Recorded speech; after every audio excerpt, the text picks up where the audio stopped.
కర్మయోగము. అర్జునువాచ అధకేన ప్రయుక్తోయం పాపం చరతి పూరుషః అనిచ్ఛన్నపి వార్ష్ణేయ బలాదివ నియోజితః. శ్రీకృష్ణుని బోధన వింటున్న అర్జునునకు ప్రతి వ్యక్తికి కలిగినట్లే సందేహం కలిగింది. ఆ సందేహాన్ని తీర్చమని భగవానుని కోరాడు. అసత్యము పాపమని, క్రోధం వర్జించవలనని, కోరిక అనేది ప్రమాదకరమైందని అందరికీ తెలుసున్నప్పుడు వాటిని ఎవరో ప్రేరేపించినట్లు మనుష్యుడు ఎందుకు చేస్తున్నాడు అని అడిగిన అర్జునుని ప్రశ్నకు అటువంటి ప్రతికూల శక్తి అనేది ఏది, దాన్ని నివారించే విధం ఎట్టిదో భగవానుడు చెప్పబోతున్నాడు.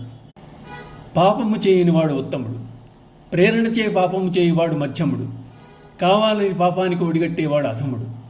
ఇటువంటి వారిలో మొదటివాడు జ్ఞాని అనుకుంటే రెండవ వాడు సాధకుడు లేక ముముక్షువు, ఆఖరివాడు అజ్ఞాని. అజ్ఞాని సాధకుడు కూడా తమని తాము ముద్రించుకొని జ్ఞాన సముపార్జనకు ప్రయత్నించాలి. శ్రీ భగవానువాచ కామయేష క్రోధయేష రజోగుణ సముద్భవః మహాశనో మహాపాప్మా విద్యేనమిహ వైరిణం. అర్జున, రజోగుణము నుండి ఉత్పన్నమయ్యేదే కామం. ఇది క్రోధరూపం దాల్స్తోంది. ఇది భోగానుభవంతో చల్లారేది కాదు. కోరిక తీరకవచ్చు క్రోధం ఎన్నో పాపకార్యాలను ప్రేరేపిస్తోంది. అందువలన దీనిని శత్రువుగా తెలుసుకో. రాగద్వేషముల యొక్క ప్రతిరూపములే కామక్రోధాలు.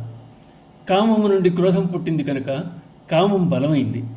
అరిషద్వర్గంలో మొదటి స్థానంలో ఉంది. అదీగాక కామము ఎంత అనుభవించినా తృప్తి లేనిది.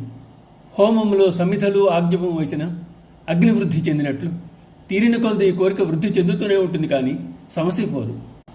కోరికలను నిగ్రహించుటయే కామమును అదుపు చేయుటకు గల ఒకే ఒక్క మార్గం. అనేక జన్మల్లో చేసుకున్న పుణ్యం క్షీణించడానికి, పాపం హెచ్చడానికి కారణమే కామం. జన్మ జన్మల నుండి కామం జీవుని తన అధీనంలో ఉంచుకొని అనేక పాపములకు హేతువవుతోంది. సంసారమునడి వృక్షములకు బీజముగా ఉన్న కామాన్ని పైపైన నివారించడం కంటే సమూలంగా పికిలించి వేయాలి.